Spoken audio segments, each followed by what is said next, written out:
varbūt vēl drusku. Nē, nu labi, es domāju, ka ir labi, jā. Es gribētu, lai Henriks arī pasaka.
Tu neprasās bišķi tā kā arī pa kreisi, lai tie spilveni tur tās. Nu, jā, labi, būs labi.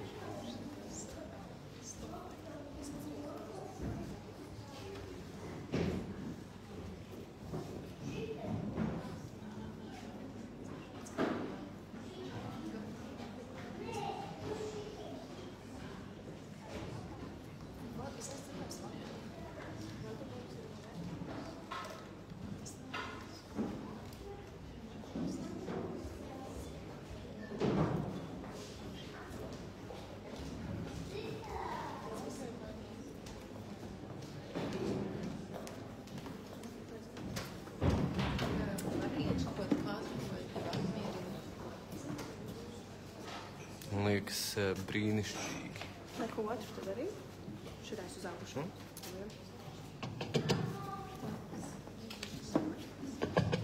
Viens, 1, 2, 3, 1, 2, 3.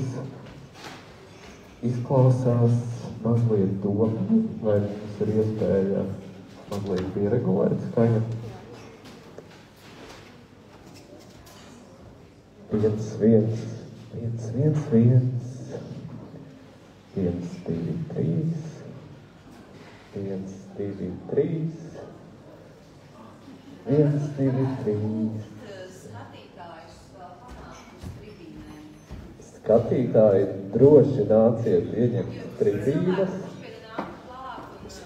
1, 2, 3.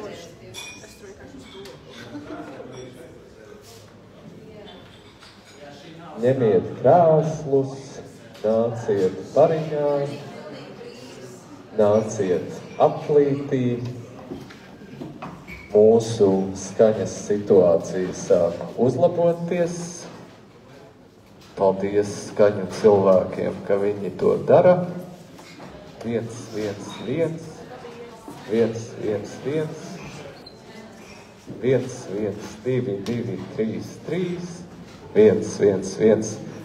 Viens mikrofons ir krietni dzirdamāks par otru, šis ir ok, un šis ir mazliet klusāks, varbūt arī šo mikrofonu var dabūt mazliet skaļāku. 1, 1, 1, 2, 2, 3, 3. 1, 1, 1, 2, 2, 3, 3. Šo joprojām varbūt ar mazliet dzidrāku. 1, 1, 1. 1, 1, 1. Ideāli. Paldies!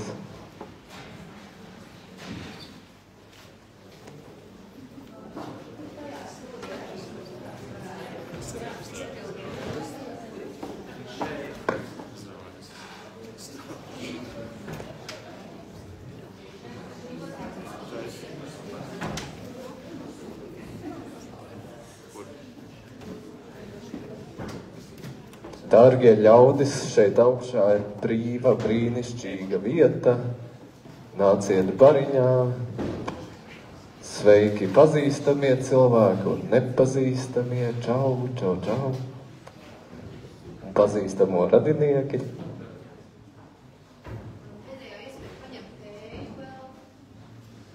Jā, dārgie klātesošie, nāciet pēc tējas. Ir brīnišķīga tēja.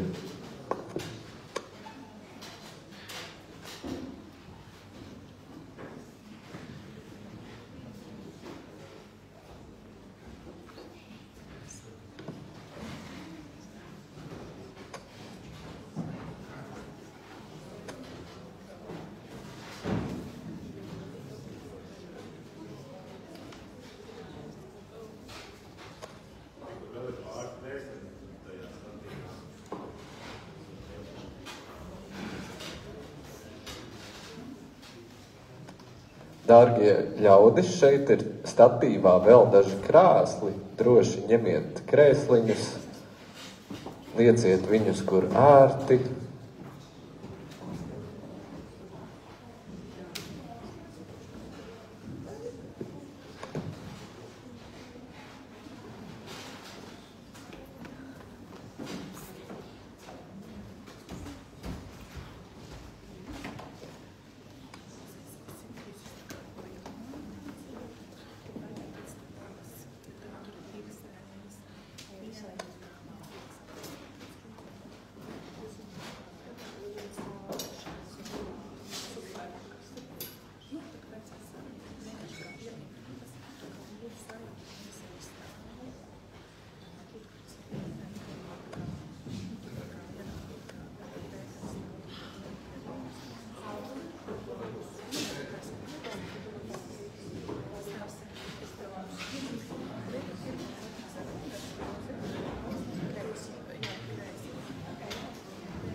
Man šķiet, ka mēs varētu sākt. Mēs jau esam gaisā. Labdien, klātesošie! Mēs sākam sarunu. Tiem, kas tikko ir piepulcējušies, droši ieņemiet vietas un vispār visi klātesošie jūtaties lūdzu ērti. Ieņemiet ērtas pozīcijas un mainiet tās, ja nav lāga. Un pirms mēs sākam sarunu, vienkārši elementārs sirsnīgs lūgums izslēgt telefoniem skaņas. Sarunas laikā lūdzu netrokšņot un savstarpēji nesarunāties un sarunāties pēc tam balsīs, kad šī sarunas daļa būs beigusies par šīm tēmām daudz un dikti, tad mēs sākam. Labdien, arī tiešraides skatītāji! Mans vārds ir Henriks Elijas Zēgners, un man ir gods šo sarunu mēģināt ievadīt, un mēs esam sapulcējušies šeit Latvijas Nacionālajā Mākslas muzejā, Andra Eglīša izstādes pavadošās programmas sarunā, kurai mēs esam devuši nosaukumu, kas ir vīrišķīga māksla. Es sākšu laikam vēl pirms sarunas dalībnieku pieteikšanas ar nelielu, tā teikt, ievadvārdu. Šī ir diezgan piņķerīga tēma, par ko runāt. Mēs esam, tā teikt, šo sarunu gatavojot, mazliet padzīvojušies pa šo piņķeri.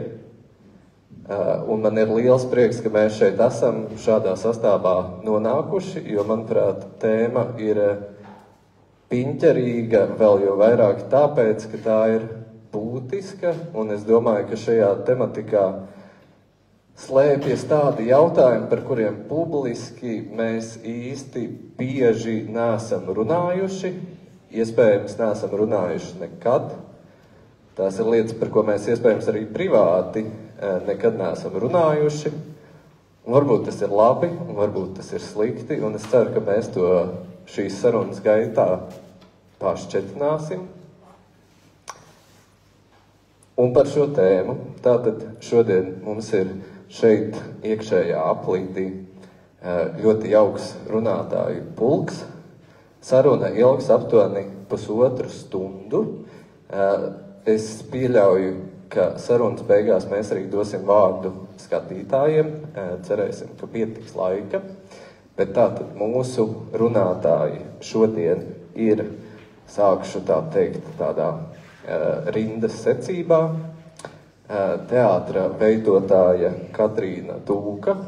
Aplausi lūdzu.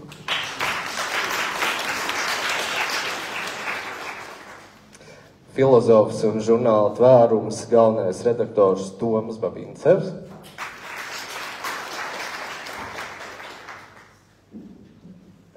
Performances mākslinieks, aktīvists Mailo Mēnesis.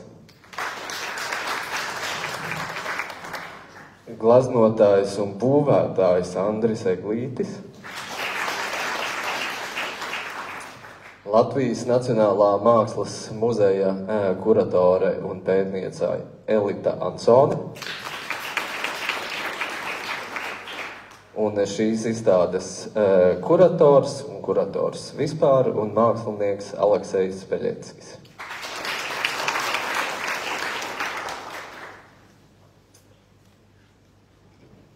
Es sākšu ar nelielu personīgu atkāpi.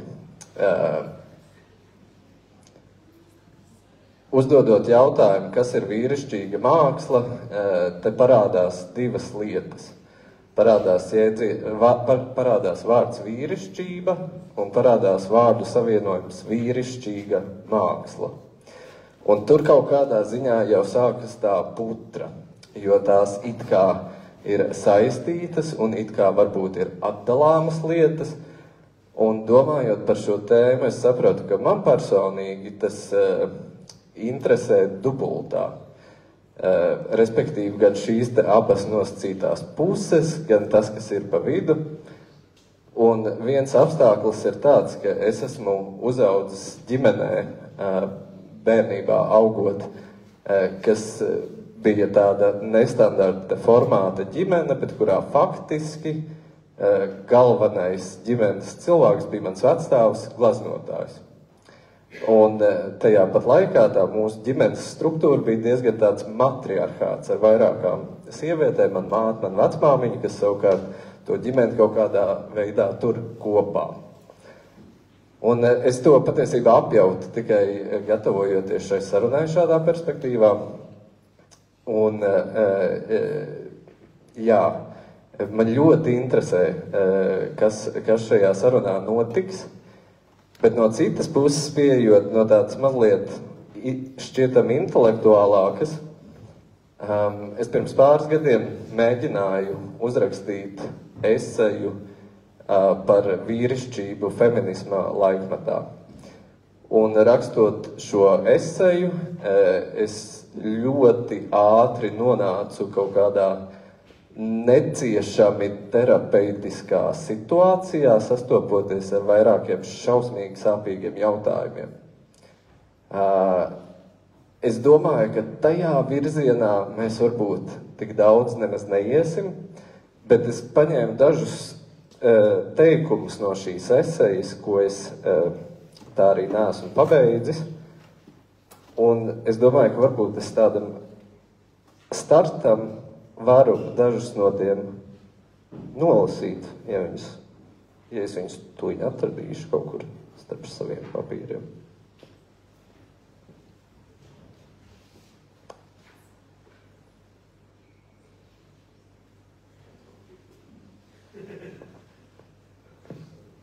satraucoša saruna. Tā tad interesanti. Nenoliedzami riebīgajā situācijā, kad sarunā par sieviešu tiesībām iejaucas vīrietis ar piebildi, bet kā tad ar vīriešu tiesībām? Kāpēc neviens nerunā par tām? Problēma, manuprāt, nav šī izteikuma loģikā, bet gan intonācijā, vietā un laikā. Brīdī, kurā kāds dalās ar savu stāstu, ir svarīgi dot telpu un ļaut tam izskanēt, piedāvāt, ja nepieciešams, savu skatījumu, taču nepatīkamajā piebildē paspīd taisnība.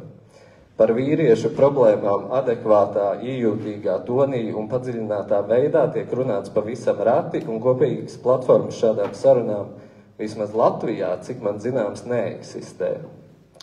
Man jau ilgāku laiku nedod mieru pārdomas par to, kas ir pretstats toksiskai maskulinitātei. Ko nozīmē veselīga vīrišķība mūsdienās feminisma laikmetā? Viena no feminisma tēzēm, personiskais ir politisks, beidzot būtu attiecināma uz vīriešu rīcību caur kritisku prizmu, bet to jādara vīriešiem pašiem. Domāju, ka uzticamākais veids, kā šai tēmai pietuvoties, ir caur kritisku paša personīgās pieredzes vērtējumu. Tas it kā spēr soli mazliet citā virzienā, bet man liekas, to tēmu mazliet piesaka.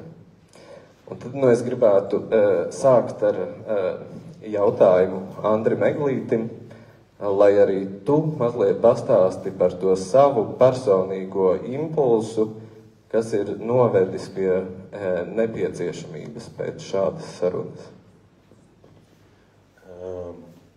Es varētu laikam divas dažādas virzienus iezīmēt. Viens ir tas, ka kopumā, man liekas, jā, ir kaut kāds disbalanss tajā, kā feminismā tiek domāts un runāts par sievietes lomu un tiesību pārskatīšanu un patriarchālās sistēmas kritizēšanu, un tur kaut kur pazūd tas, lai, uzreiz liktos, ka būtu jābūt tam līdzsvaram, lai domātu, kur vīriešiem, vīrišķībai tieši tā, vai kāda būtu tā veselīgā vīrišķība.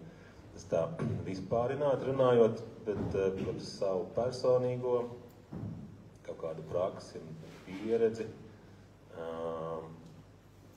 Laikam ir tā, ka man patīk dažkārt būvēt lielas struktūras un gleznot lielas gleznas un izmantot sava ķermeņa doto spēku un testēt tā robežas dažādos izaicinājumos un tad ir tas un kaut kā bieži vien sanāk, ka tur tas kaut kāds spēks, kas tiek asociēts ar vīrišķību, nāk tādā komplektā ar kaut kādu to priekšstatu, ka tad jau es arī esmu tāds patriarchāls mačo kretīns neizbēgami. Un man interesē tur tā kā runāt un šķetināt un atdalīt to kaut kādu vīrišķību un spēku un vispār arī, kopumā runājot par to, ka ir kaut kāda pa gabalu skatoties, varbūt ir skaidrs, kas ir vīrišķība, bet tikko mēs mēģinam to kaut kā dekonstruēt un nosaukt precīzāk, tad tas izšķīst kaut kādās tādās īpašībās, kuras var piemist abiem dzimumiem. Un kopumā es tā mazliet esmu sev mēģinājis sakārtot tās lietas, kad ir vīrišķība, ir sievišķība, ir vīrišķā enerģija, sievišķā enerģija, un vīrieši un sievietes, un tad ir šo te visu lietu sajaukums un satikšanās un pārklāšanās un tā tālāk. Un bieži vien, īstenībā pat šīs te izstādes arī kontekstā bija tā, ka tās sievietes ieliek to, nosauc to manu darbošanos par kaut kādu menkēvu vai kaut ko tādu, kas tā īsti nav domāts, ka tur bieži Bet, nu jā, tur visur, man liekas, valda kaut kādi tādi priekšstati, stereotipi, kas ir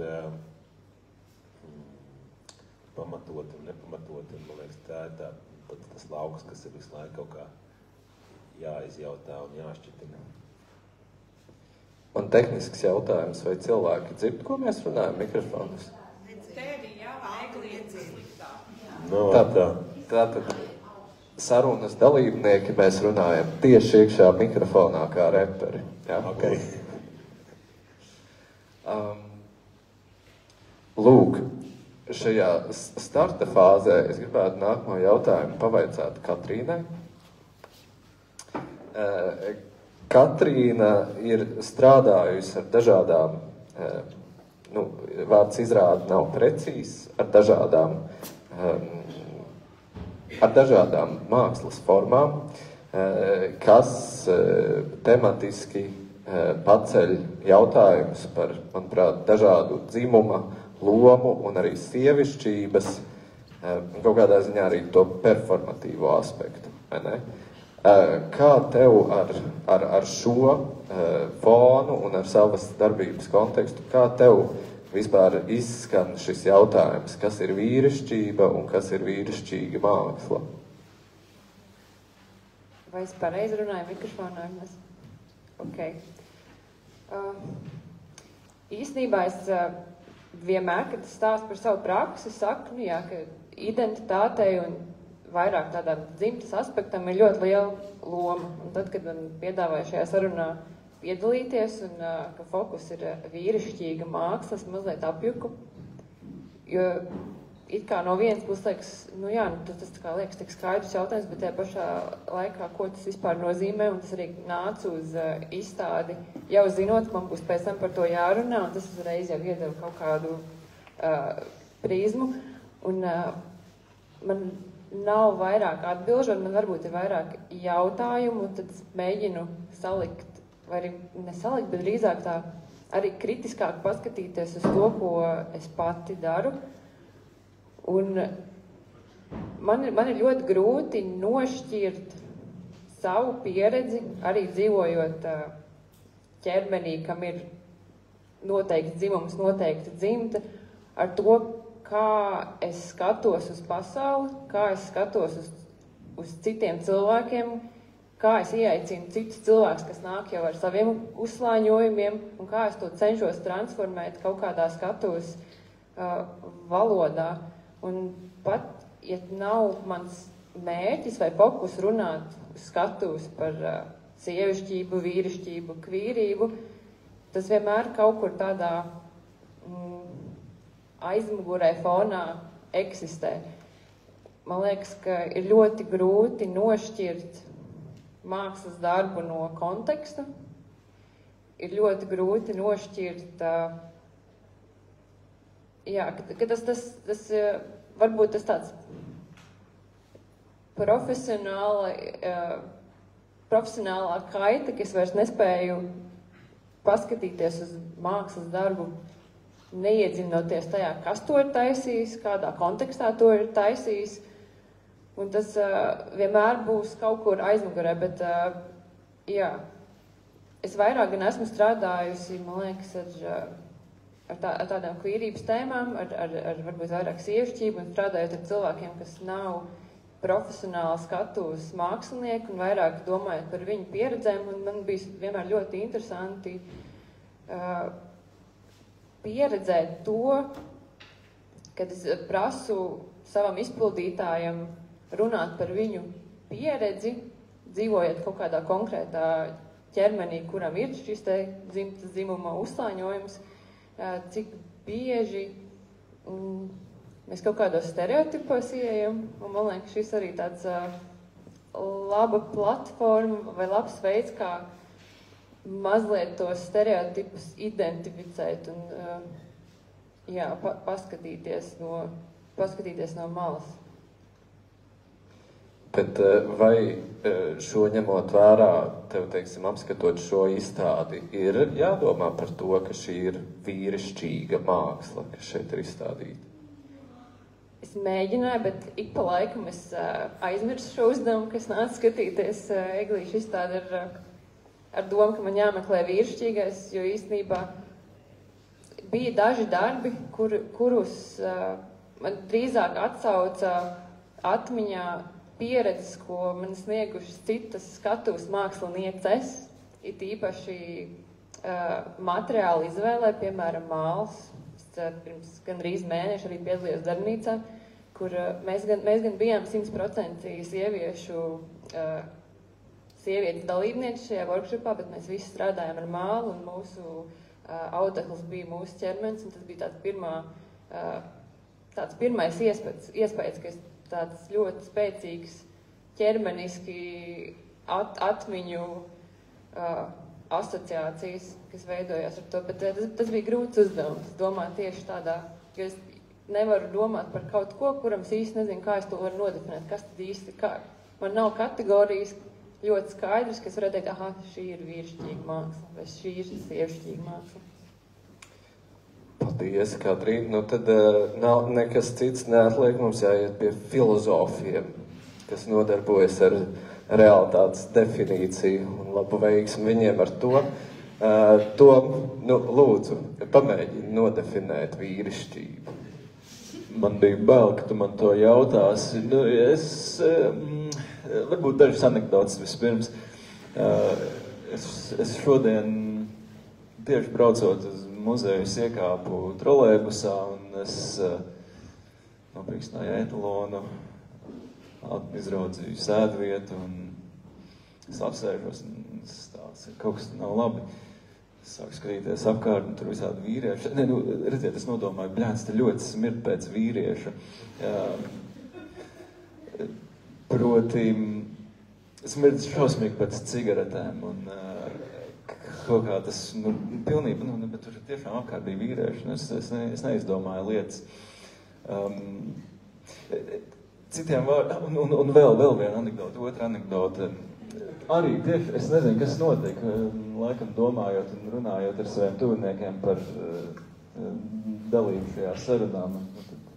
Telefons sāka mest ārā visu kaut ko, un tad viens raksts, kas es pat neatceros no kāda avota, bet tur bija rakstīts angļu valodā. Pētījumi liecina, ka vīrietim, tādai labai mentālai veselībai ir vajadzīgi vismaz 2 bro nights nedēļā ar video spēlēm un aliņu un droši vien visādām interesantām sarunām. Protams, tā ir tāda, zināmā mērā, šī tā stereotipiskā perspektīva, bet es domāju par vīrietību, jo man liekas, ka šo stereotipisko perspektīvu, bet arī tagad tā tematizējot to kā stereotipiski, nevajadzētu īsti noraidīt, jo man patīk šis jēdziens fenomenoloģijā, kuru sauc dzīves pasaule, ja ar to domājot visus netematizētos un katreiz neizvaicājamos priekšstatus vai zināšanas, kas ir iesavinātas un ar kurām mēs dzīvojam. Un ja es gribētu atbildēt no šīs perspektīvas, tiešām, šīs anekdotes būtu man atbildes to, kas ir vīrišķība, bet arī distancējoties no dzīves pasaules, kuras es dzīvoju, un pilnībā apzinoties, ka tā ir pilna ar stereotipiem. Es tagad atklāju visas savas kārtas, es nezinu, kāpēc es tā daru, bet patiesība man ved tur, doma lauž pie vārda. Bet, bet tādā izvaicājošākā perspektīvā, es domāju, man atbildi sevišķi neatšķirtos no tās, kas diezgan ierasta, kur, es gribētu par vīrišķību domāt kā par visām tām uzvedības normām un pienākumiem un vizualitātēm, ar kurām tiek apkrauti konkrēti, fizioloģiski fakti, kaut arī, protams, domāšana šādā nošķīrumā starp kultūras uzkrauto un stabili esošiem faktiem arī ir pietiekami problemātiski, bet tādai iesildošai un preliminārai atbildei, tad tā arī būtu manējā. Paldies! Es tagad domāju, vai man vajag tev uzdot papildu jautājumu. Jā, es uzdošu tev papildu jautājumu. Mēs mazliet pirms sarunas spriežot, tu tomēr esi vienkārši cilvēks, kas arī interesējas un lasa feminisma teorijas, piemēram, arī no dažādām perspektīvām. Ja mēs savukārt tagad pamēģinam iekāpt uz brītiņu tajā teorētiski intelektuālajā zonā, varbūt tev caur šīm zināšanām nāk kāds definējošs pavadiens, kuru mums paņemt šai sarunai par vīrišķību. Man nešķiet, ka tas ir gluži iespējams, jo man liekas, šīs te, ja domā feminismu filozofijas ietvaros, ir resursi skaidrot, kāda ir vīrišķība, vai kāda ir sievišķība, vai kādas tās visbiežāk tiek domātas. Drīzāk šis te jau ar konkrētu saturu piepildītais atbild uz jautājumu, kas ir vīrišķība, drīzāk ir vienmēr tāds pārdomu objekts, vai ne? Kādēļ konkrēts saturs tiek sātiecināts ar, atkal vēlreiz konkrētiem fizioloģiskiem faktiem, ja par tādiem var runāt. Man liekas, ka, es drīzāk vairītos no tādas definitīvas, kas ir vīrišķība atbildes. Man būtu ļoti grūti pie tādas nonākt. Tu man ļoti iedvesmoja tādam jautājumam. Varbūt nav jārunā par to, kas ir vīrišķība, bet ko dara vīrišķība. Kas ir tās darbības, kas kaut ko padara vīrišķīgu vai sievišķīgu? Mailo, mēs varētu vērsties pie tevis. Cita starpā tāpēc, ka, manuprāt, tad, kad tu rakstīji publicistikā rakstus, piemēram, par dažādām notikumiem un idejām attiecībā uz dzimumu identitāti un ķermeņiem un dzimuma identitātes procesiem, tu tos spēj ļoti cilvēcīgi un vienkārši paskaidrot citiem. Tad es vēršos pie tevis, vai varbūt tev ir kāds skaidrojums vīrišķības jēdzienam, vai vispār, kas ir tā tava reakcija dzirdot šo vārdu, šo terminu, un par ko tas liek tev domāt? Arī man, kā būtnē, kas ir cilvēks, protams, pirmie ir stereotipi. Vīrišķīgs un sievišķīgs, to zinot, ka es pret viņiem cīnos un daru visu kaut ko, lai viņiem neatbilstu, tāpatās tas ir pats pirmais, kas nāk prātā. Visi klasiskie stereotipi, nesaukšu, bet kāds ir vīrietis, kas ir vīrišķīgi, kāda ir sieviete, kas ir sievišķīgi. Mana prizma, no kuras es skatos uz šo jautājumu, man ir bioloģisks sievietes ķermenis, bet es sevi neatzīstu par sievieti, bet es arī nevēlos būt vīrietis. Es vienkārši vēlos būt cilvēks, kurš var gan skaldīt malku, gan taisīt lazaņu, kas būtu tie absolūtie kaut kādi stereotipu gala punkti, nosauksim viņus tā. Bet, manuprāt, tas ir arī, tā kā Katrīna teica, darbība, plus arī kaut kāds sajūtu kopums, kas liekas, kas bija vīrišķīgi. Man bija vīrišķīgi vakar turpināt lietusgāzē braukt ar velosipēdu, nevis sameklēt bolta mašīnu, iekraut velosipēdu un aizbraukt mājās. Tas būtu sievišķīgi, bet atkal tikai no manas prizmas. Tas nav jāņem vērā kā absolūta patiesība.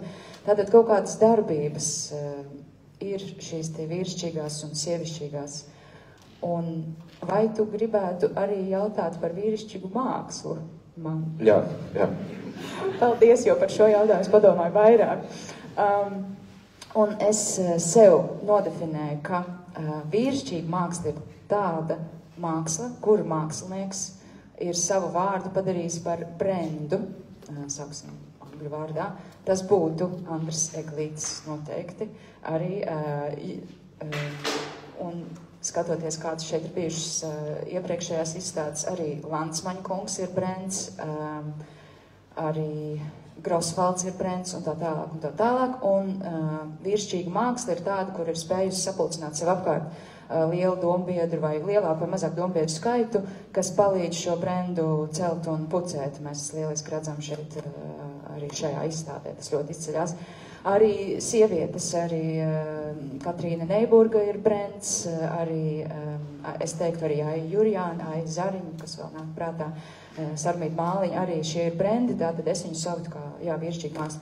Savukārt, sievišķīga māksla, kas tāda nav, kam nav izdevies tikt pie šī atbalstītāju kopuma, tikt pie, nu jā, lielākas atpazīstamības, redzamības, citējumības un tā tālāk.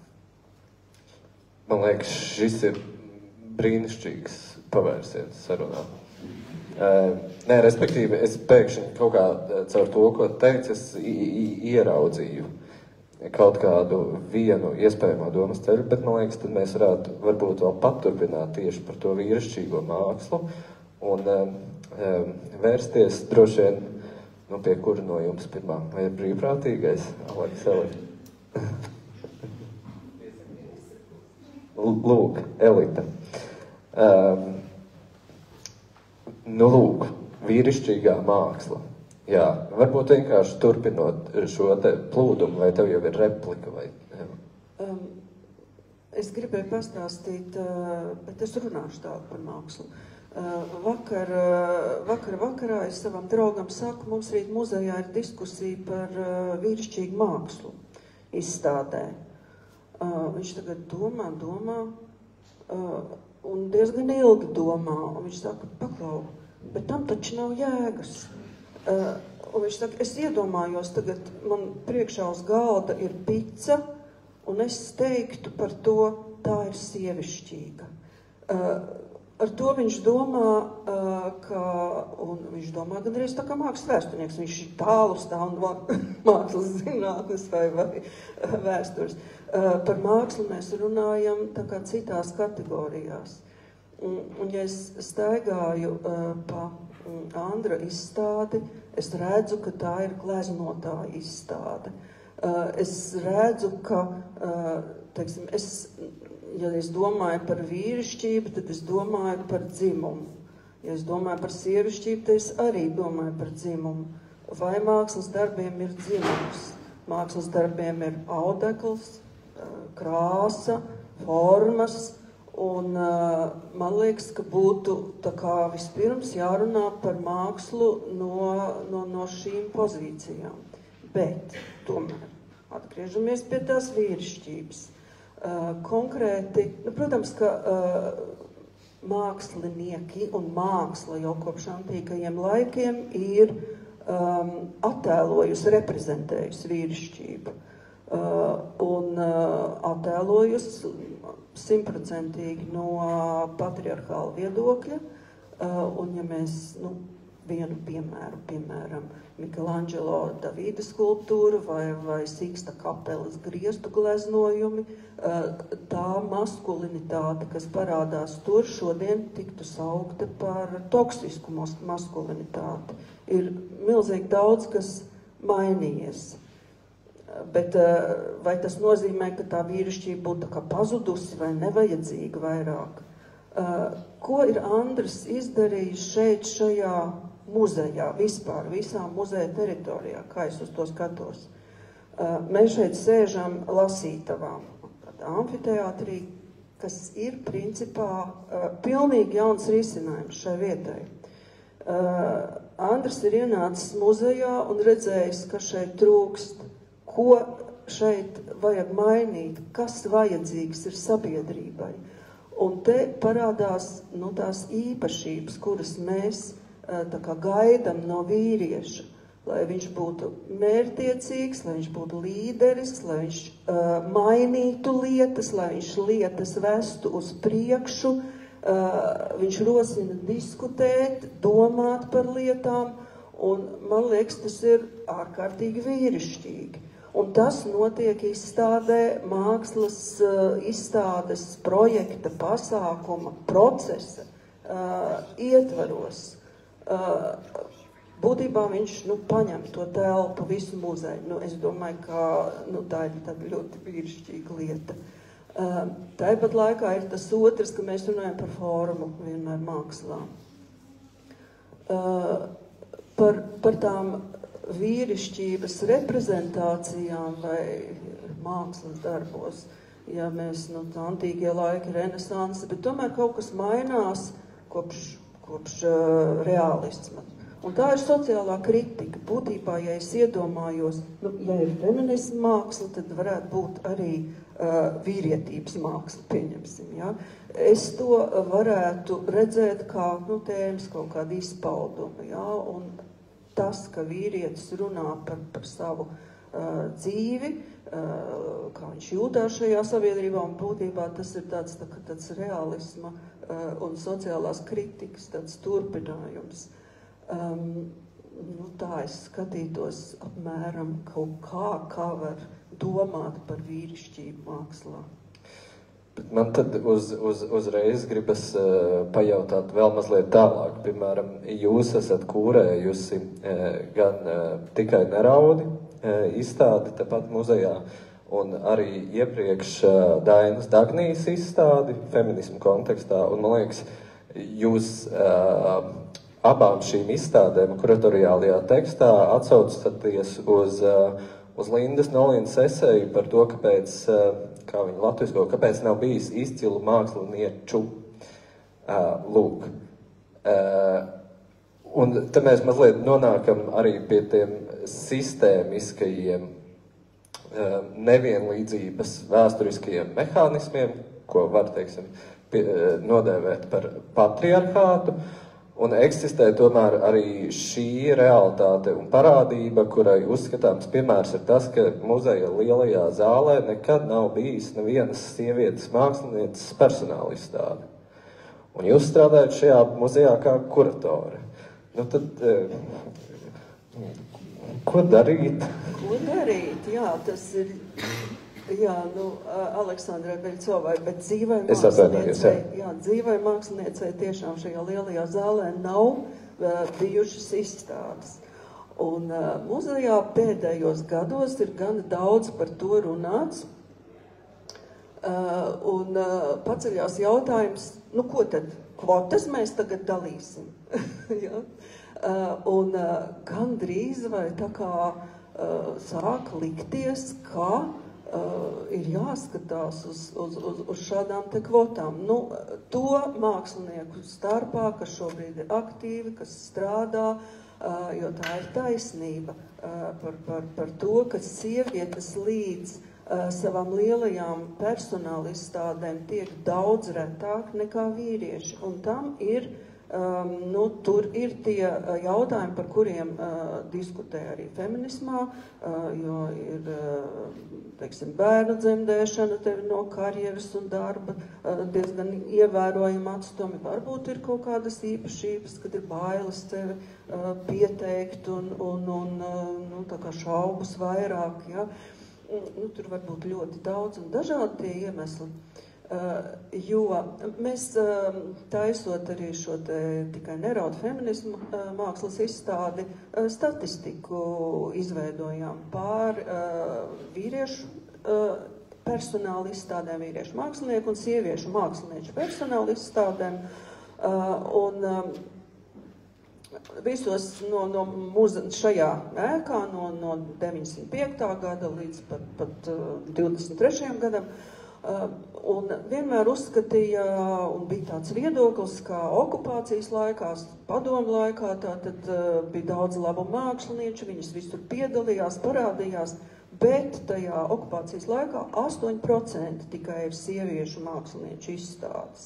Savukārt no 90. gada 25%. Jā, tā kā daudz labāk, bet mēs tāpat laikā zinām, ka Mākslas akadēmijā studē vairāk sievietes nekā vīrieši. Tātad par māksliniecēm kļūst vairāk, un tā proporcija atkal ir tā kā greiza. Jā, tas ir jautājums, kuram ir jāpievērš vairāk uzmanība. Teiksim, Andres piemēram, pieteicās uz atklātā Open Call konkursā uz izstādi un pieteicās arī Laura Veļa šajā pašā konkursā. Šobrīd Laurai Veļai izstāde ir Kupolā, viņa pieteicās uz lielo zāli. No mākslas viedokļa raugoties, ekspertu komisija diezgan plašā sastāvā, kas nav tikai muzeja cilvēki, nolēma, kā dosim priekšrokā izstādē. Tādi ir rezultāti.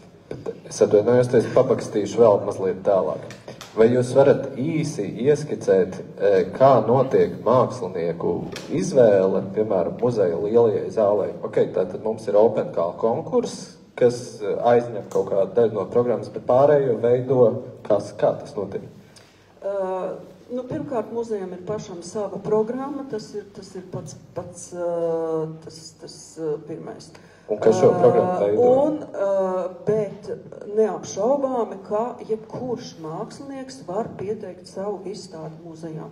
Šie visi pieteikumi tiek sakolekcionēti, apkopoti par ilgāku laika periodu un likti visi kopā un caurskatīti un burtiski tādā izvērtēšanas konkursu kārtībā, kura izstāde šķiet vispārliecinošākā, visspēcīgākā, šajā laikā ļoti būtiska, pēc tādiem arī kritērijiem viņas tiek salīdzinājumā viens ar otru konkurē mūsu pašu mākslinieki.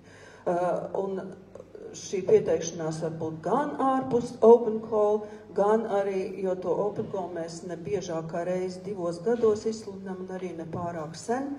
Problēma jau ir tajā, ka to muzeju, izstāžu zāļu, izstādīšanās vietu mums ir daudz pat maz Latvijā, jo lielā zāle 3 izstādes gadā uzņem, bet mākslinieki mums varbūt ir 1000, kas strādā, 200, kas aktīvi strādā. Līdz ar to tā konkurence ir ļoti liela. Es atbildēju par to izvēli? Nē. Godīgi sakot, nē.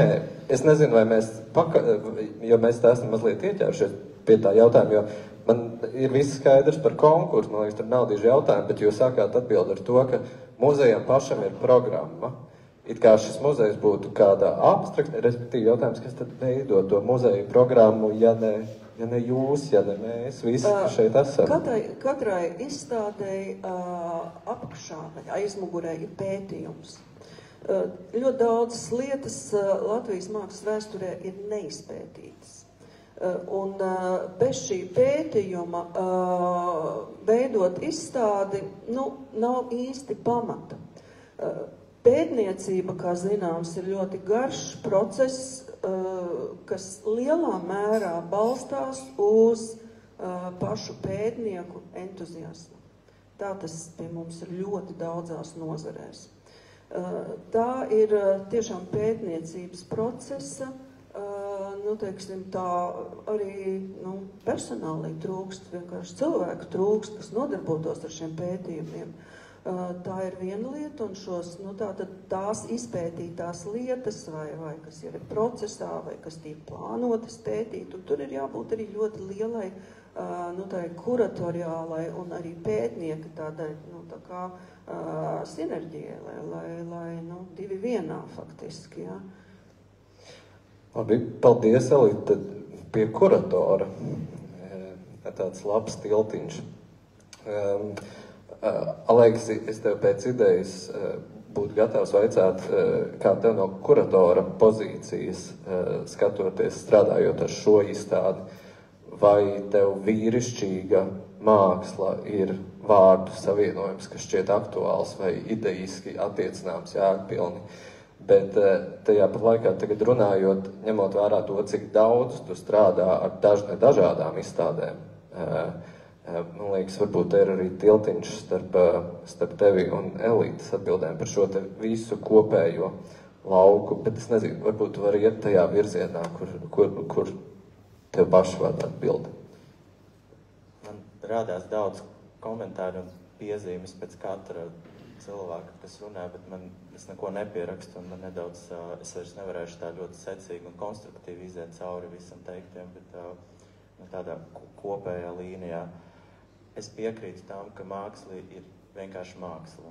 Viņa nevar būt ne vīrišķīga, ne sievišķīga, viņa ir tāda, kāda tā ir, bet arī vienlaicīgi tam parādās ļoti daudz kontekstu, un es piekrītu Katrīnai, ka māksla arī nevar eksistēt bez konteksta. vārdu salikums vīrišķīga māksla, manuprāt, attiecās primāri uz apzīmējumu.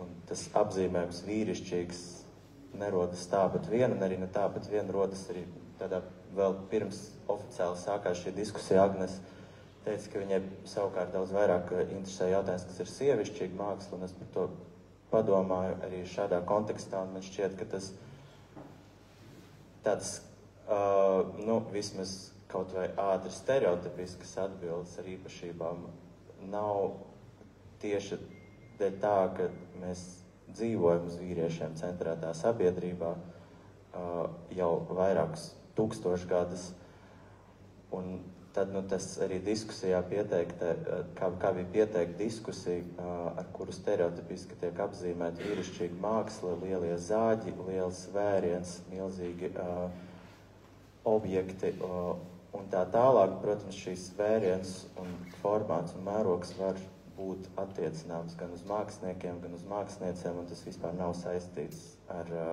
manuprāt, tādā tiešā veidā ar dzimumu identitāti, bet piederību, bet drīzāk ar tādu ļoti sociālu konstrukciju, jo, proti, arī tas stereotips, vai cik viņš nebūtu stereotipisks un muļķīgs it kā, bet viņš nerodas no tukšas vietas.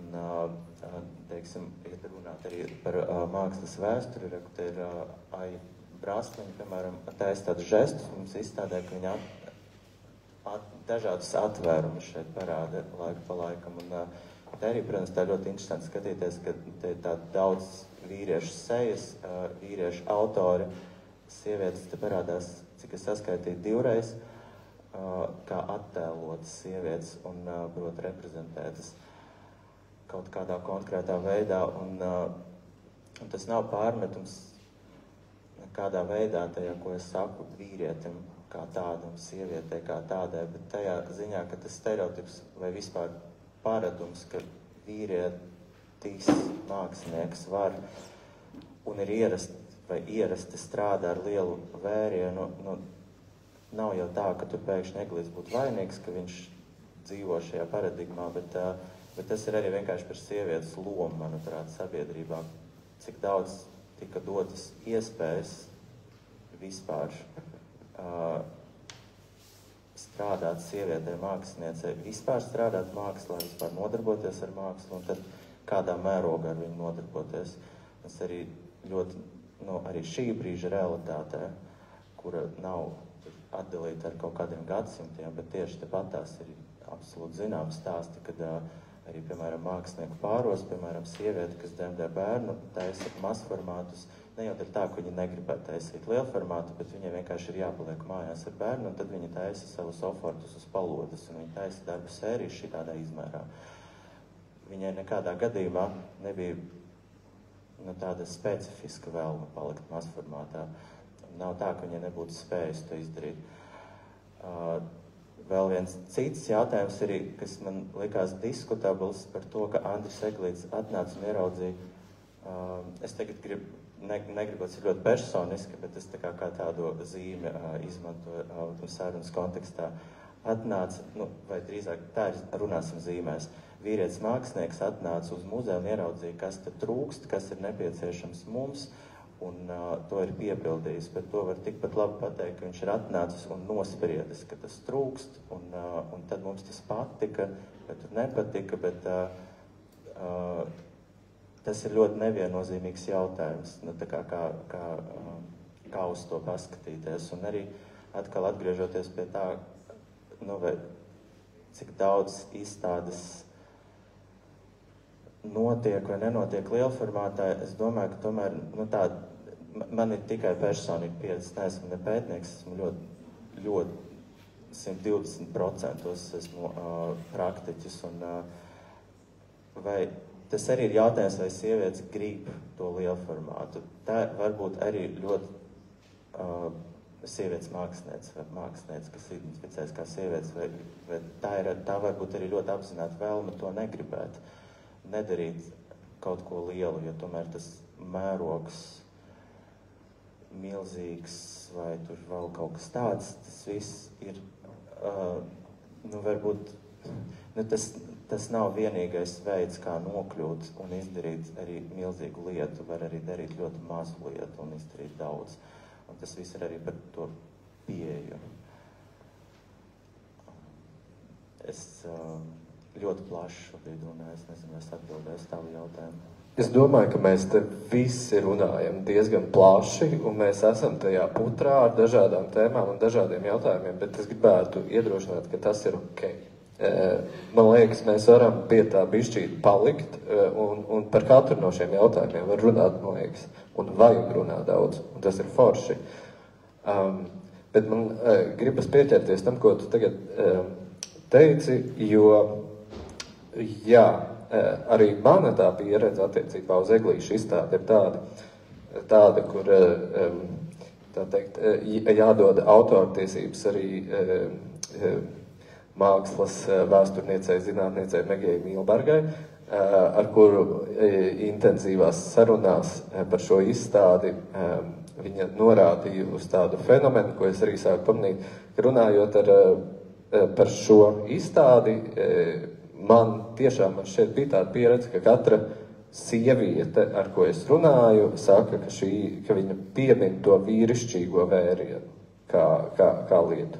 Un tad mēs sākām ar Megiju šo tematu šķetināt, un mēs viņu šķetinājām gan uz atpakaļ varoties, gan uz priekšu, kur ir, teiksim, mākslas vēstures notikumi, kas vienkārši praktiski saistās ar to, ko var izdarīt šajos lielajos formātos. Viņi prasa to pastāstīt labāk, bet, teiksim, tajā manā ļoti tupajā izpratnē un interpretācijā ir tas, ka, lai strādātu, piemēram, ar lielformāta glaznām, tev vajag fizisku resursu, lai to izdarītu.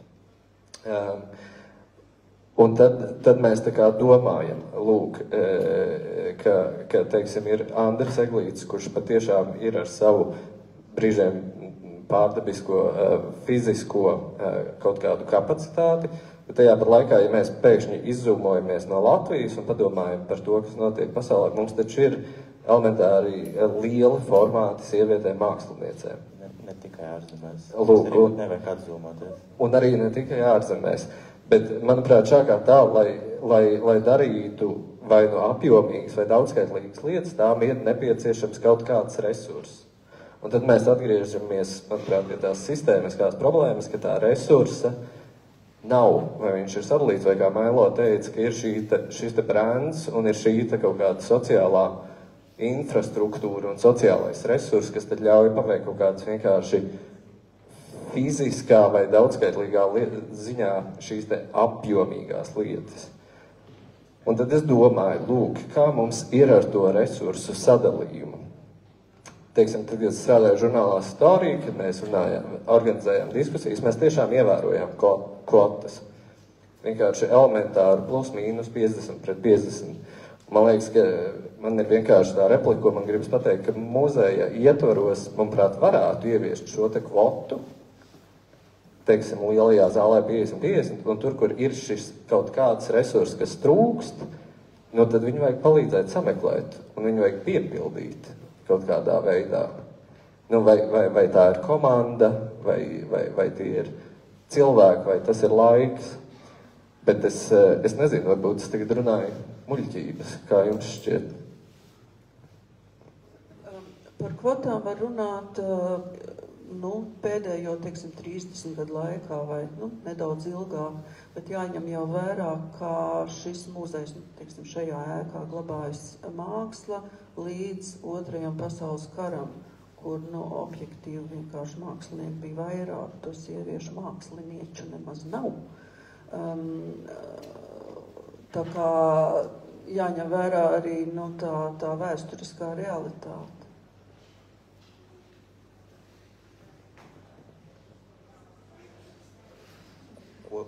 Ko tu domā ar vēsturi? Ko tu domā ar vēsturi? Vēsturiskā realitāte, cik ir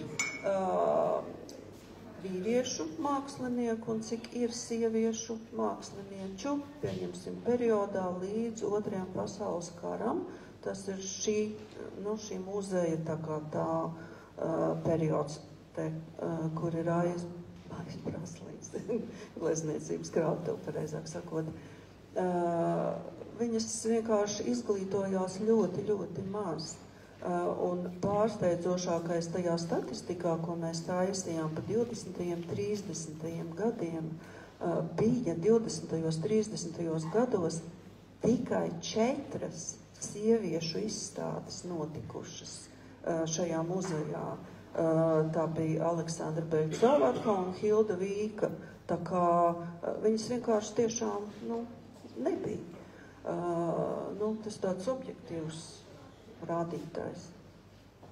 Es tieši par to objektīvo rādītāju arī runāju, bet tas nav tā, ka es gribēju teikt, ka kāds slēp tas sievietes mākslinieces, bet viņas tiešām arī nebija, bet es drīzāk runāju par šo kā par iemeslu, kāpēc mēs tagad par kaut ko domājam, kā par vīrišķīgu mākslu vai vienkārši to īpašību, kā veidojas kaut kāda īpašība, kas tiek definēta kā vīrišķīga māksla, un kāpēc viņi visbiežāk piemīt tieši vīriešu māksliniekiem, tāpēc, ka vīriešiem bija daudz vairāk kvotas sabiedrībā pēc būtības, cik daudz vīrieši un hetero vīrieši ir reprezentēti, kā ir reprezentēta viņu realitāte, un cik ļoti nereprezentēta ir, piemēram, sieviešu realitāte, un visu to citu cilvēku, kas neiekļūst šajās heteronormatīvajās realitātēs. Tas ir, un no turienes rodās šī īpašība, ka kaut kas tiek runāts, ka šī tagad ir vīrišķīga māksla, vīrišķīgs vēriens, kas, īstenībā tas vēriens var būt, viņš ir vienkārši universāls, viņš var būt, nākt ārā no jebkāda dzīvuma, bet tas cik ļoti tieši tas ir saistīts, jo vārdu salikums vīrišķīga māksla, manuprāt, vairāk ir saistīts tieši ar sociālo un politisko faktoru, nevis ar tādu personisko vai emocionālo. Lūk, man liekas, šis ir tāds interesants vēl viens punkts, ko mēs esam sasnieguši. Es arī atopos situācijā, ka runājot par vīrišķīgu mākslu, mēs sākam runāt par to, kāpēc mums trūkst sieviešu izstāžu, un kāpēc arī pēkšņi es sāku justies nomākts un bezcerīgs šajā visā kontekstā. Kaut kas tur mazliet aizgāja, bet es domāju, tas iemesls, kāpēc tas kaut kur aiziet šādā virzienā, ka tas ir pamatots. Respektīvi, tam ir kaut kāds iemesls, un tur ir kaut kāda problēma, ko, man liekas, es gribētu mēģināt viņai pieskarties. Un tas viens domas ceļš, kas man prātā ir par to, ir tas, ka mēs esam kaut kādā kognitīvas disonances situācijā. Jo no vienas puses mēs tagad sākam runāt arī ļoti bināri, sieviešu, vīriešu, ne? Un tajā pat laikā, man liekas, tas, kā mēs jūtam un domājam, nav bināri, bet ir daudz vairāk spektrāli, kaut kādos brīžos, arī attiecībā uz to, ko nozīmē vīrišķība vai ko nozīmē sievišķība. Un tad te ir tādas kaut kādas it kā tādas divas pasaules, kurām es īsti nevaru atrast to savienojuma punktu. Es drīkstu. Kad tu teici, ka ir palicis depresīvāk, lai paliek jautrāk un priecīgāk. Kā tāds perifērija mākslinieks, kas strādā ļoti daudziem citiem māksliniekiem, es tomēr gribētu teikt, ka sieviešu mākslinieku izstādes nepietrūkst. Ir diezgan daudz cita lieta, kur un kā viņas tiek reprezentētas, varbūt, ka, teiksim, lielais institūcijās viņas ir mazāk, bet, tomēr ir, un ir daudz, un ir lieliskas, un ir tiešām fantastiskas izstādes. Un tā kā tam priecīgākajam vēl pagriezienam, es nezinu, kāds tev bija, bet tu pabeidz savu teikumu vai ne, bet man liekas, ka tas kā piedāvājums, kas ir pa vidu starp to bināro, vai arī ne pa vidu, bet visapkārt ir kvīrīgums, varbūt, ka tieši Katrīna grib par to kaut ko pateikt.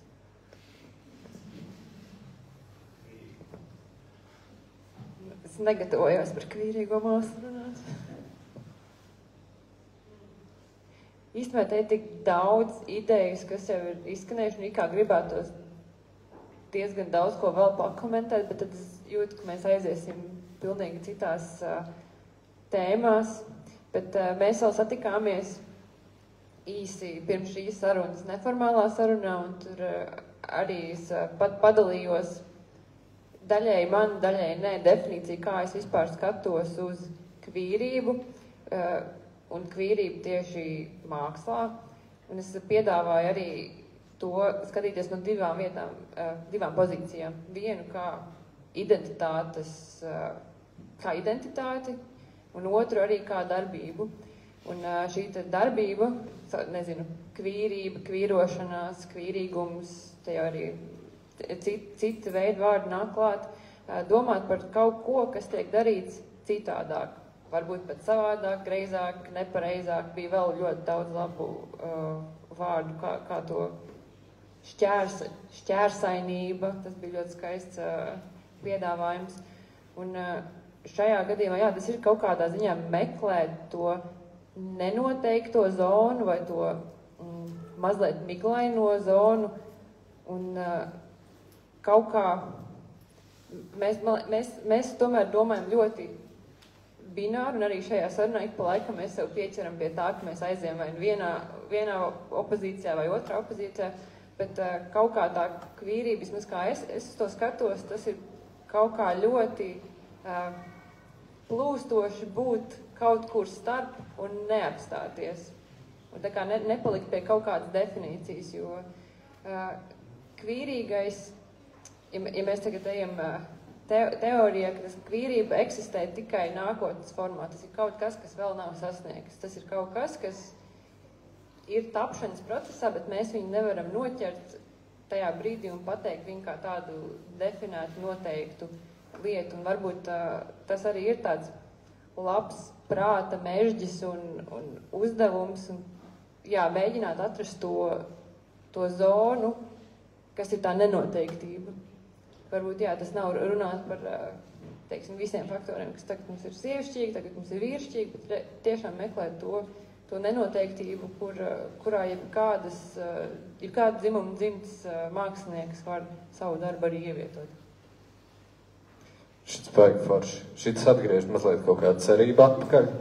Es nezinu, kā mēs varam tikt pie cerības atpakaļ. Tom, tev ir kāda anekdota?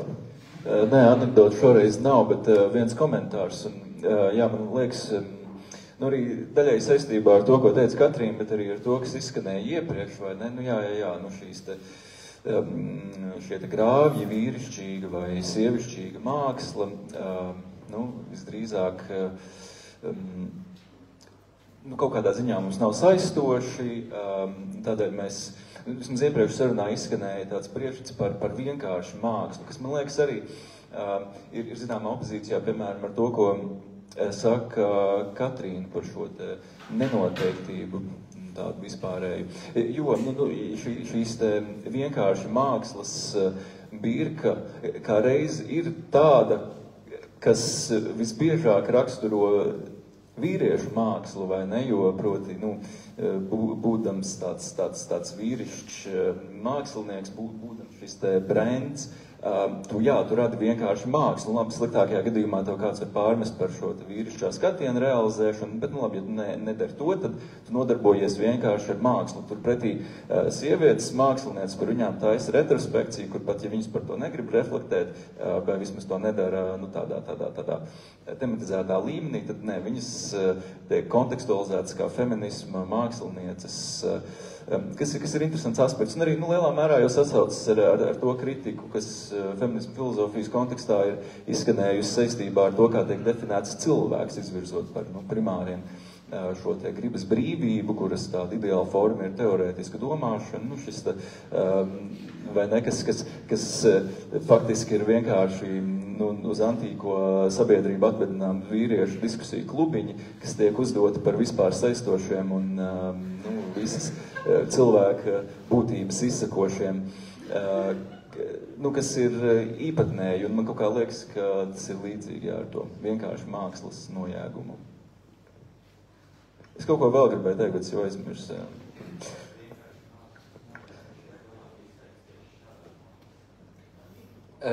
Jā, mēs varam. Vai tu gribi pateikt? Jā, Aleks, pasaka mikrofonā.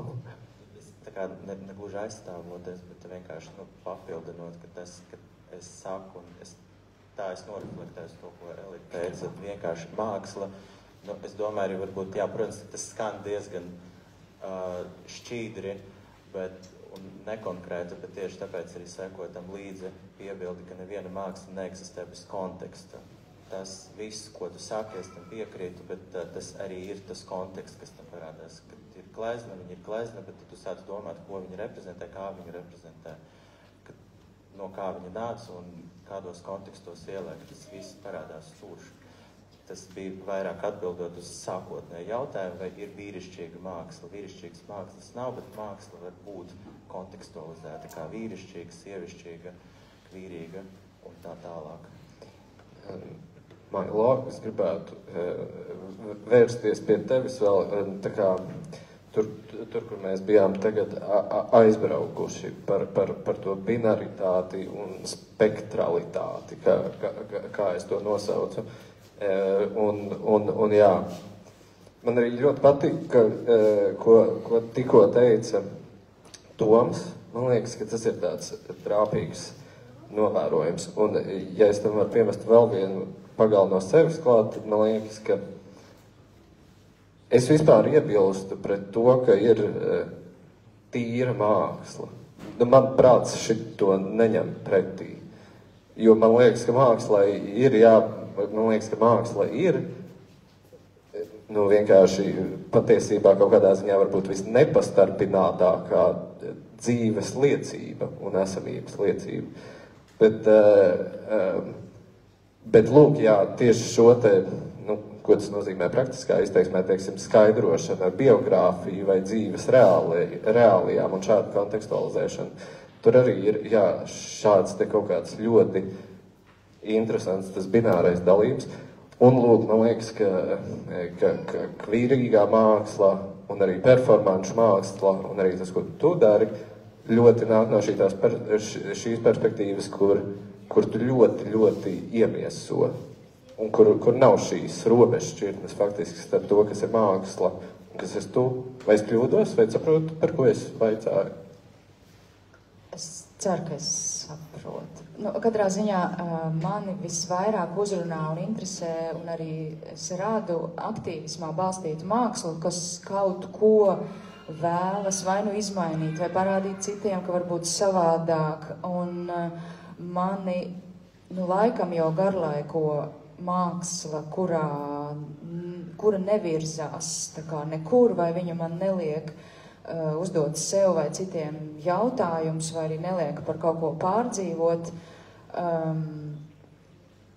Jā, es varbūt varu arī padalīties, kā es apskatījos Eglīša izstādi otro reizi. Es skrēju uz vēl pašā kupola augšā, Neiburgai Sologāmiju, paspēt apskatīties, jo jāpaspēja apskatīties. Un visi tie video darbi, lai ir iespējams kādi ir domāti kaut kā humorīgi vai kaut kas ar sarkasmu, man viņi uzrunāja ļoti tieši sadūra sirsniņā, jo tās redzētās video realitātes ir arī mana šī brīža realitāte.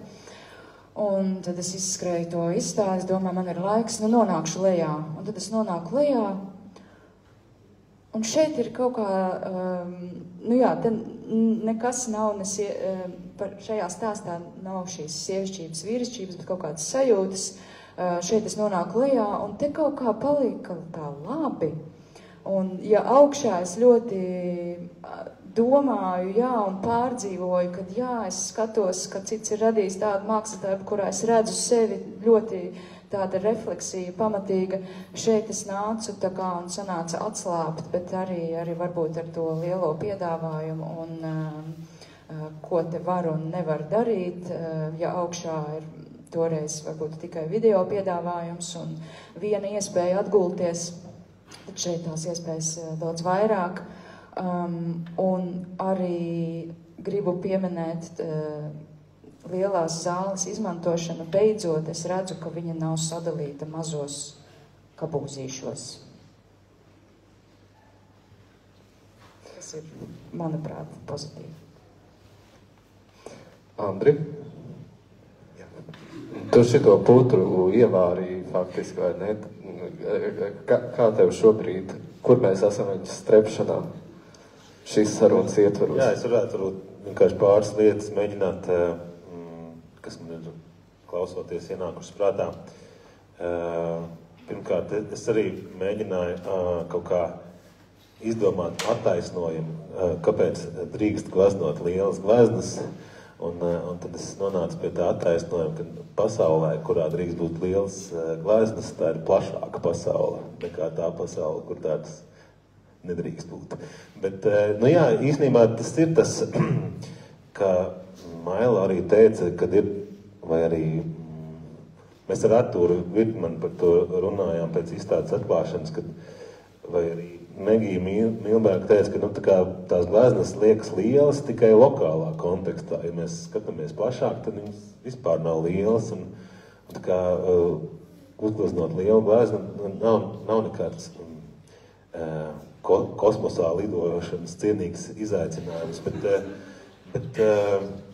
vienkārši par to, ka mums mentāli ir kaut kāds tāds maziskums. Un tas, ko es gribu ar tiem kaut kādiem vērienīgajiem darbiem tā kā mazliet pakustināt to maziskumu, to, ka mēs esam maziņi, mums nekas nav, mums tur ir mazas durvis muzejā, neko nevar dabūt iekšā un tā tālāk, un tā kā to kaut kā paplašināt tās durvis. Bet tā bāža man ir par to, ka varbūt tas ir vienlaicīgi vienkārši tāds egoistiska mačo izpausmes, kas ir tas, tas patriarchālais mačo vīrietis, kas grib iekarot pasauli un pakļaut un tā tālāk. Un tas sasaucās, man liekas, diezgan labi kaut kā tajā brīdī, kad tu formulēji to, ka vīrišķā māksla ir brands un sievišķā māksla nav brands. Man kaut kā bija tā sajūta, ka bet laikam tas brands nav baigi forši, ka tas nav cool. Nezinu, tādā sajūta līmenī.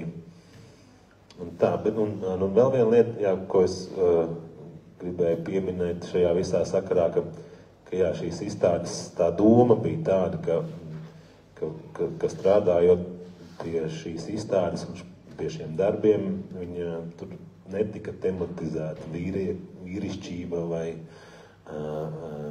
vīrišķā māksla, bet jau no sākta gala man vispār tas pareizais liekas piegājiens mākslā, ka viņa nevis kaut kā ilustrē kaut kādas idejas, bet viņa top kaut kādā intuitīvākā un neapzinātākā veidā, bet pēc tam rodās tēmas, varbūt, ja viņa rosina domas un tēmas, un tad viena no tām bija, ir tā vīrišķīgās mākslas tēma, kad viņam ir post factum kaut kā pacēlās tas jautājums.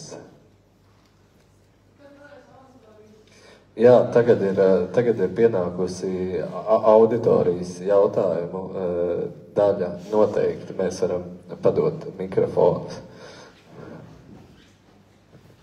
Tātad. Man ir jautājums. Kāpēc tiek uzturēts kaut kāds karš starp sievišķo un vīrišķo? Un kāpēc tās tiek nostatīts, ka tas ir pretstats?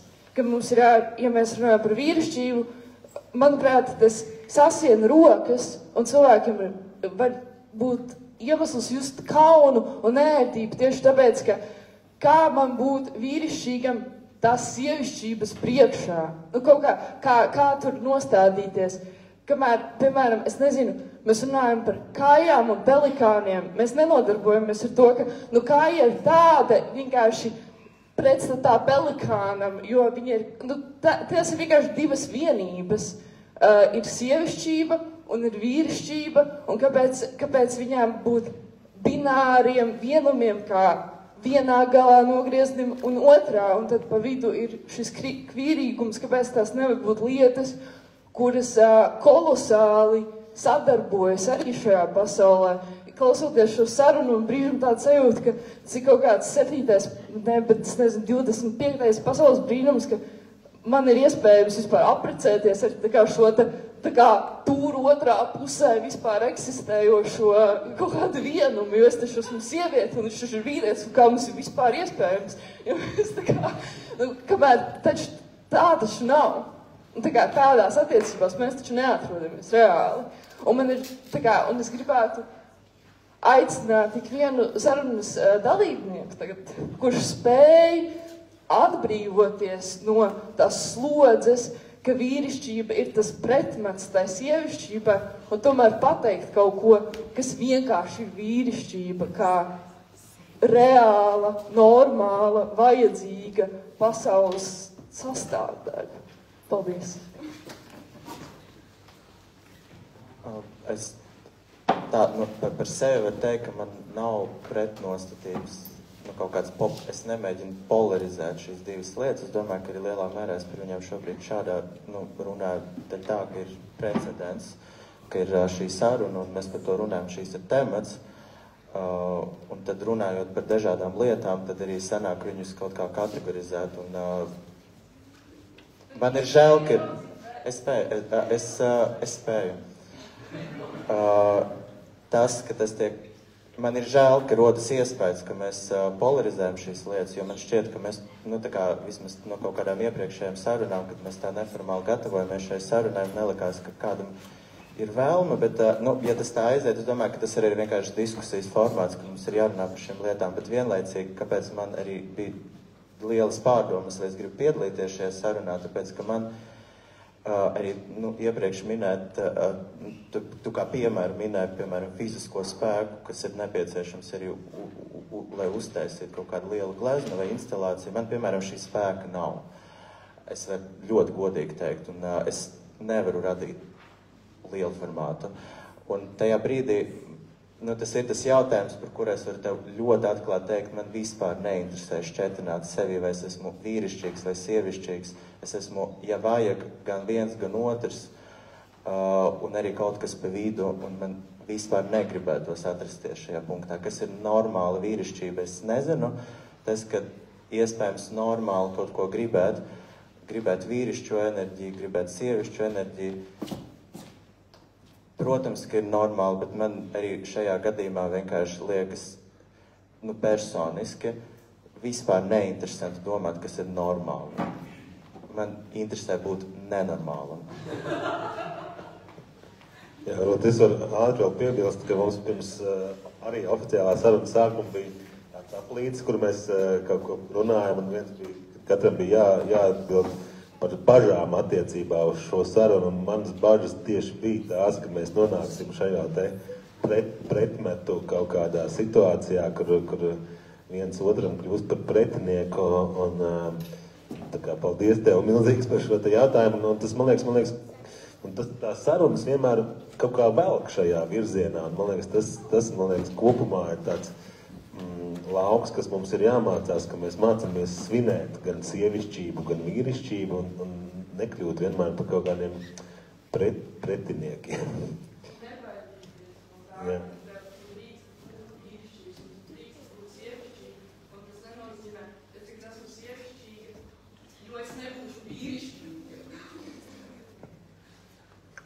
Es varbūt gribēju pateikt, Meļķa, tas, ko tu prasi, man liekas, ka tas ir ļoti pareizs jautājums. Un es jūtu nelielu nepieciešamību sniegt atbildi arī no savas puses. Un man liekas, ka tas jautājums, kāpēc tas tā ir, atbildi ir tāda, ka mēs neesam iemācījušies citādāk. Un es nezinu, vai mums ir valodā telpa, kas ir atvērusies, kur ir šāda iespēja. Jo es, piemēram, domājot par to, kā vadīt šo sarunu, kāds jautājums uzdot, es sapratu, ka tur ir tā problēma. Man ir ticība un doma, ka varbūt tad šī saruna ir bijusi, lai mēs nonāktu šajā punktā kaut kādā ziņā un iet tālāk. Bet, kad viņa tomēr izved cauri tam pesim, tai depresijai, tai garlaicīgi un tai problēmai, jo tas ir tā kā, tu sastrīdies ar kādu, tad jūs to risināt, un tad jums jāizrunā tā nepatīkamā lieta. Jā. Tom? Jā, daži komentāri. Jā, es īsti nesapratu jautājumu, bet es mēģināšu variēt par to, ko es sapratu. Jā, skaidrs. Man vispār liekas, ka tā ir milzīga apgrēcība pret patību. Ja tev vispirms, kā kaut kas ontoloģiski primārs pastāv kaut kas cits un izejot no tā, tu sevi definē šajā pat daļai negatīvā definīcijā, tas ir tas, ko Friedrichs Nīče sauktu par resentimentu, vai ne, tā kā šī ontoloģiskā sekundaritāte, kas ir vienkārši, tāds patības, tāda kā antitēze gandrīz vai. Bet otra lieta, es domāju par šo te... Nē, nav laika skaidrot.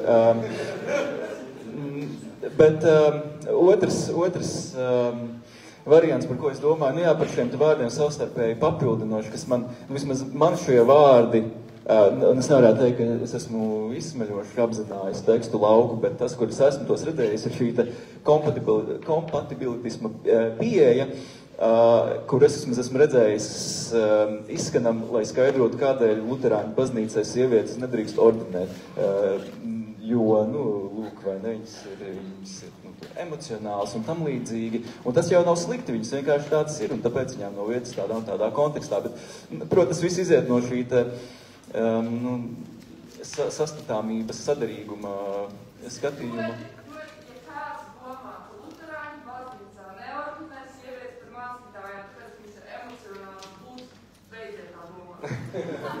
Es atsaucos uz nesenu pētījumu. Klau, bet varbūt šito, tas ir, man liekas, teoloģiski, filozofiskais disputs par šo būs bišķi specifisks, un to lūdzu runājam par to, bet varbūt pēc tam, vai citā brīdī. Bet mums ir vēl jautājums, varbūt, nezinu, par... Paldies. Lieliska diskusija, lieliska tēma. Man likās ļoti cerīgi sākumā, ka mēs no Andra bija komentārs par to, ka daudz runāts par feminismu, mazāk runāts par vīrišķību, beidzot ir tā telpa, varbūt parunāt par vīrišķību, un ka tā sajūta, ka tas tāds, kas ir toksisks maskulīnisms, lielu vērienu un būvēt. Bet tad mēs kāds 2/3 no šitā laika pavadam runājot par to, kā vīrietam jājūtās vainīgam par sievišķīgumu, par feminismu, par kvierību.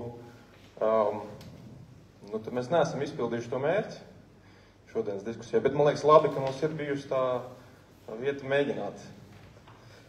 Es domāju, ka mērķi mēs varētu izpildīt katrs pats savā atlikušajā dzīvē.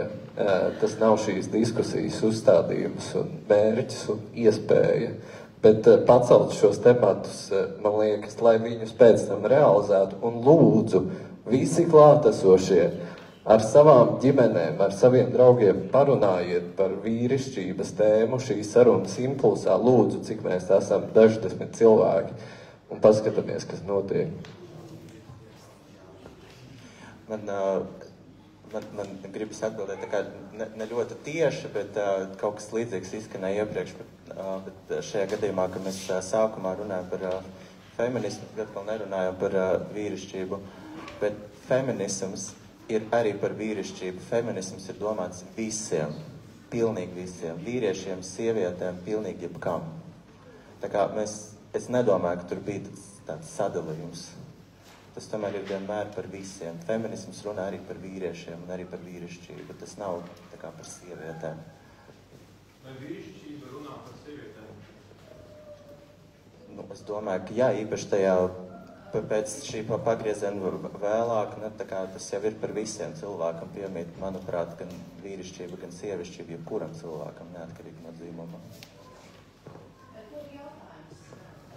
Es vēl ātri par šito pašu, es arī vairāk kārt šajā te sarunā tā kā sajūtos, kā, nezinu, vainīgs vai atbildīgs par visiem tiem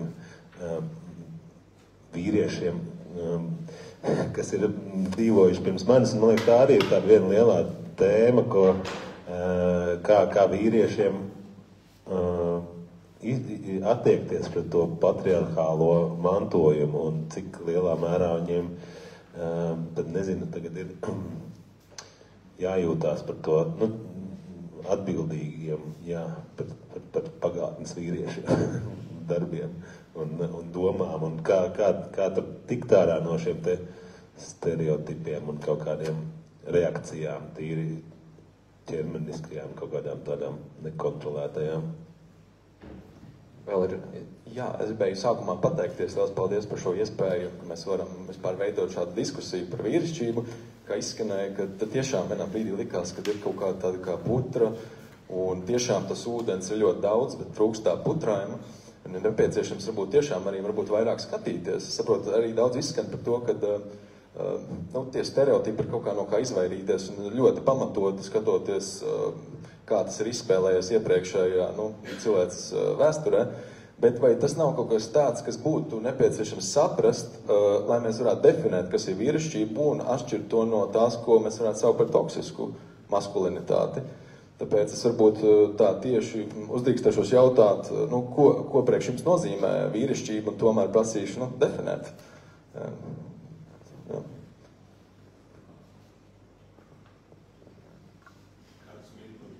5 minūtes laika.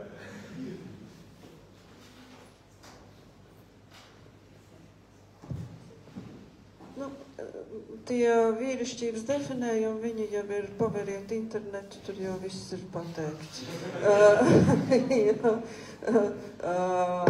Stiprs, mērķtiecīgs,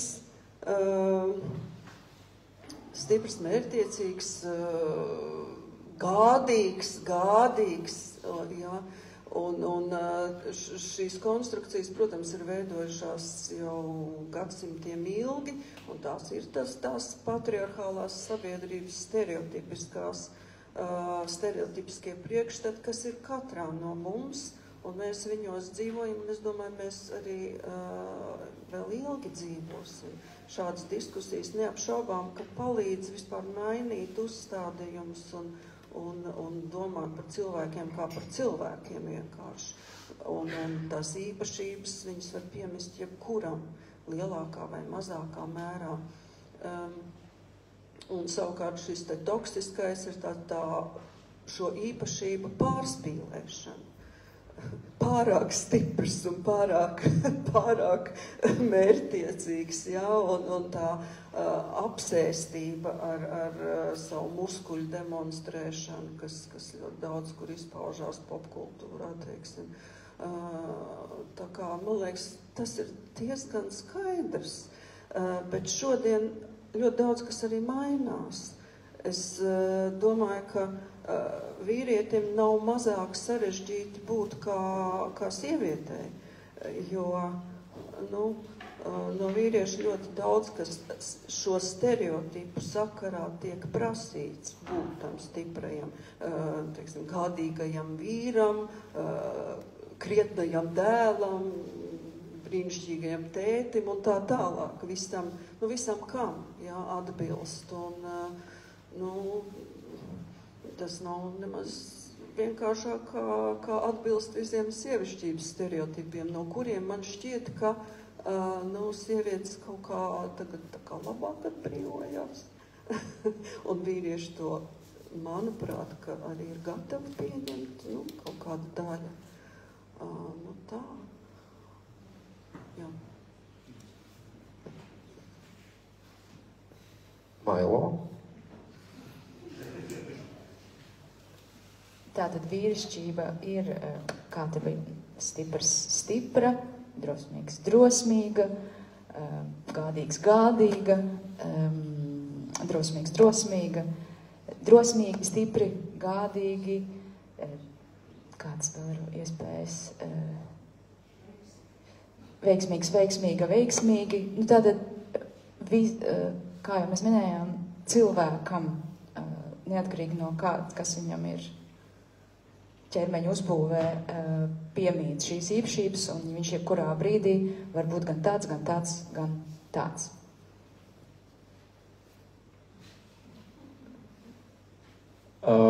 Jā, es tikai varu ģinti uzrādīt, ja reizes lūgums definēt. Tā ir dzimta, un atšķirošās pazīmes jau ir uzrādītas.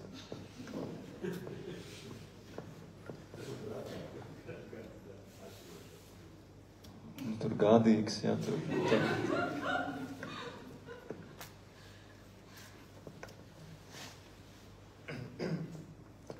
gribēju tomēr precizēt, ka mēs bijām šeit sanākuši runāt par vīrišķīgu mākslu, nevis par vīrišķību, bet ja jau nākas definēt, kas ir vīrišķība, es nezinu. Nu, tas, ko es varētu atkal piebalsot elitai, ir par to vīrišķību, kura var visdažādākās definīcijas var vienkārši iegooglēt un viss būs patiesība un varbūt arī vienlaicīgi nepatiesība, bet atkal par to toksisko maskulinitāti, kurā brīdī tas pārvēršās par toksiskumu. Es domāju, ka ne tikai pārspīlēšana, bet arī veids, kā tas tiek izmantots, jo arī, es atkal nevaru nekādā veidā atkritīties no konteksta un sociālā un politiskā jautājuma šajā gadījumā, jo kļūt par, toksiskais vīrišķīgums tieši sociālajā un politiskajā kontekstā ienāk arī daļa vīriešu stāvokļa sabiedrībai, mēs skatāmies vēsturiski un īstenībā vēl joprojām, kaut tas ir uzlabojies, un tad šīs varas pārspīlēšana. Es domāju, ka šīs man būtu vēl svarīgi piebildi pie tā visu, kam es tev piekrītu. Es domāju, ka mums vispār vajadzētu apaļoties, bet mēs varētu vēl Agnese, tu sniedzies pēc mikrofona. Jā, es gribēju neko neteikt, bet man sajūta, ka kaut kas šeit neizskan, jo diskusijas dalībniekiem trūkst vīrišķības. Definēt. Trūkst vīrišķības, definēt vīrišķību. Un es varētu pamēģināt. Bet vispirms maza atkāpe. Es esmu viena no šīs izstādes līdzveidotājām, un es gatavoju avīzi publikāciju, ko te var lasīt, un es daudziem tiem līdzmāksliniekiem uzdevu jautājumu, kas ir vīrišķīga māksla, un visinteresantākā saruna izveidojās ar Lienu Pavlovsku, scenogrāfi, kas ir telpas tērpēja šai izstādē, viņa šeit laikam nav, kur viņa teica, ka nevar runāt arī par vīrišķību, sievišķību, un tad viņai jautā, kā tev liekas, vai ir iespējams šajā laikā runāt, kā Mēģa to piedāvāja, par vīrišķību kā atsevišķu vienumu, to nepretstatot? Un viņa atbildēja diezgan konkrēti, nē. Tāds laiks, kad par to vēl var runāt, tāds vienkārši nav pienācis. Jo mēs runājam, dzīvojam gan sociāli, gan psiholoģiski, gan arī tā kā varas attiecības ziņā joprojām tik netaisnīgos apstākļos, ka mums vēl ir tā kā ļoti, ļoti jādziedinās gan kā sabiedrībai, gan kā politiskām iekārtām, gan arī kā psiholoģiskām būtnēm katrai atsevišķi, lai mēs varētu neitrāli parunāt par to, jo es atgādināšu, kas ir šie laiki, kuros mēs dzīvojam, ko es varētu saukt arī par sistēmisko patriarchātu, kas ir veidojies daudzos gadu tūkstošos un simtgadēs. Un tā ir kaut kāds pasaules uzskats, kur tas, kur tiek pretstatīts, piemēram, ciets un mīksts, konkrēts un izplūdis, vienkārši paklausieties, kā izklausās, konkrēts un izplūdis, tur jau ir tā kā morāls uzslāņojums, ja, šiem abiem, šai īpašību kopumam, kas ir kā varētu būt divas pilnīgi neitrālas īpašības, bet tādā ikdienas domāšanā, tajā dzīves pasaulē, tas tā kā visu laiku tas jau ir valodā, tas ir dziļi sakņots valodā, kur tiek pretstatīts tas nosacīti vīrišķais spektrs, nosacīti sievišķajam spektram, kam ir ierādīta kaut kāda noteikta vieta, piemēram, ir labi arī vietas, kur ir varbūt mīgs un maigs un izplūdis, un šīs vietas ir bērnu dārs ar vissliktākajām algām, vai arī, piemēram, slimnīcās māsiņām ir labāk būt mīkstām un maigām, bet ķirurgam gan ir jābūt konkrētam, izlēmīgam un jāprot noturēt zāģis, ka ir nenoliedzami eksistē hierarhija.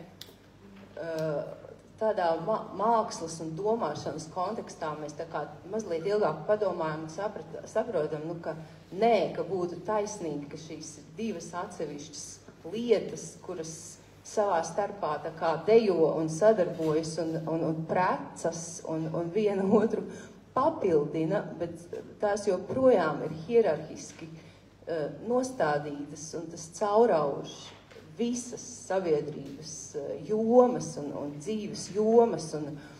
Jā, lūk, labāk ir būt ar augstu pašapziņu, jo tad var pieteikties izstādē lielajā zālē. Ar zemu pašapziņu, tu nekur netiksi. Tā ir tava problēma, ka tev tā kā... ka visām šīm lietām, un tā nav neviena vaina, tā vienkārši esamība ir iekārtot, lai gan arī tas ir absurds, kā kauli nav svarīgāk par gaļu, piemēram, cilvēku ķermenī. Vai arī visi šķidrumi tā kā nav nesvarīgāk par orgāniem. Ka šīs lietas ir absolūti netaisnīgās hierarhijās, un tāpēc man ir jautājums, vai vispār, es domāju, ka nav vēl pienācis laiks, ka mēs varētu tā kā neitrāli par to parunāt. Atvainojiet, tas bija gari.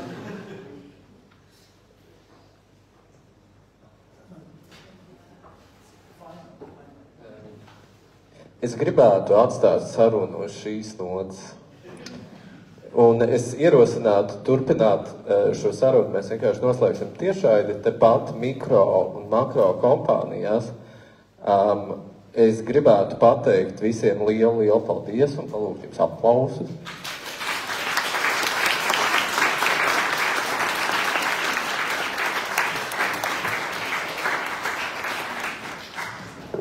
Ja jau saruna ir beigusies, tagad var jautājumu, ne? Bet mēs varam turpināt, vienkārši noslēdzot tiešraidi. Jā. Super. Paldies.